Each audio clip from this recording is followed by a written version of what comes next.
नमस्कार मित्रांनो, मी शुभम पवार. मित्रांनो, थोड्याच दिवसामध्ये आता इलेक्शन होणार आहेत.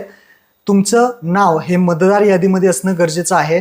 तुमचं नाव मतदार यादीमध्ये आहे का नाही तुम्ही कसं चेक करायचं या व्हिडिओमध्ये तुम्हाला सांगणार आहे. मतदार यादीमध्ये तुमचं नाव आहे का नाही हे तुम्ही तुमच्या मोबाईलमधून चेक करू शकता. हे कसं चेक करायचं त्यासाठी हा व्हिडिओ नीट शेवटपर्यंत पहा. चॅनलवरती पहिल्यांदा आला असाल चॅनलला सबस्क्राईब करून ठेवा. अशाच महत्त्वपूर्ण व्हिडिओज तुम्हाला मिळत राहतात. तर चला मित्रांनो, व्हिडिओ सुरू करूयात.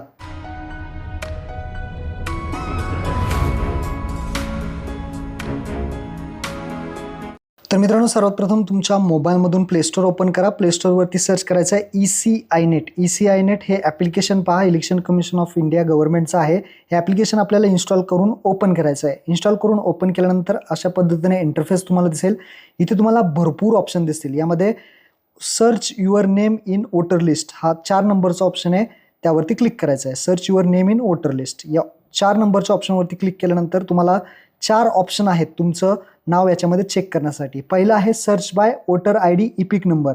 यामध्ये तुमचा या बॉक्समध्ये मतदान कार्डचा नंबर जर तुम्ही टाकला आणि सर्च केलं तर डायरेक्टली तुमचं नाव आहे का नाही इथे तुम्हाला दिसून जाईल. इथे मी टाकलाय, सर्च करतो तर पाहू शकता अशा पद्धतीने डायरेक्टली तुमची सगळी माहिती इथे दाखवली जाईल. तुमचं नाव, एज, जेंडर, त्यानंतर असेंब्ली म्हणजे मतदारसंघ, डिस्ट्रिक्ट, पार्ट नंबर असेल, सिरियल नंबर असेल, सगळी माहिती इथे तुमची दाखवली जाईल. इथे तुमची माहिती दाखवत असेल तर तुमचं नाव हे यादीमध्ये आहे, मतदार यादीमध्ये नाव आहे, हे अशा पद्धतीने तुम्ही चेक करू शकता.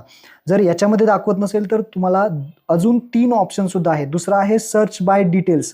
सर्च बाय डिटेल्समध्ये कसं आहे, इथे तुम्हाला डिटेल्स थोडीफार द्यावी लागते, जसं की पहिलं नाव, आडनाव, त्यानंतर रिलेटिव्हचं काही फर्स्ट नेम असेल ते, त्यानंतर करंट आत्ता एज किती आहे, त्यानंतर जेंडर मेल फिमेल आहे का, त्यानंतर स्टेट महाराष्ट्र, जिल्हा तुमचा आणि मतदारसंघ, अशा पद्धतीची माहिती देऊन तुम्हाला सर्च करता येईल. अशा पद्धतीने थोडीफार वेगळी माहिती जरी टाकली तरी ते तुमचं नाव शोधून देतं. आता मी इथे टाकून देतो.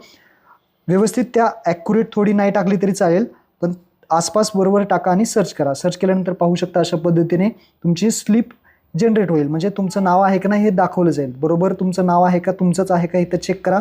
आणि अजून डाव्या साईडला दाखवलं तर त्याच्या रिलेटेडसुद्धा नावं अजून रिझल्ट आहेत ते येतात. तर यामध्ये तुमचं नाव आहे का नाही हे तुम्ही चेक करू शकता. त्यानंतर तिसरा ऑप्शन आहे search by mobile number.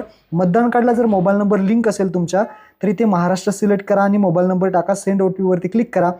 Mobile number link असेल तर इथे सुद्धा तुमचं नाव आहे का नाही हे तुम्ही चेक करू शकता. आता शेवटचा ऑप्शन आहे चौथा. मतदान कार्ड तुमचं हातात घ्यायचं आहे आणि बारकोड जर त्याच्यावरती असेल तर तुम्ही बारकोड इथे स्कॅन करू शकता. या स्कॅनरवरती क्लिक करा. व्हाईल युझिंग द ॲप अशी परमिशन द्या आणि मतदान कार्ड असं हातात घेऊन याला हा बारकोड आहे मतदान कार्डवरचा, तो स्कॅन केला की तुमचं नाव आहे का नाही हे तुम्ही इथे अशा पद्धतीने चेक करू शकता. असे 4 ऑप्शन आहेत तुम्हाला चेक करायचं. तर महत्त्वपूर्ण हा व्हिडिओ होता. सर्वांना नक्की शेअर करा. धन्यवाद. जय हिंद, जय महाराष्ट्र.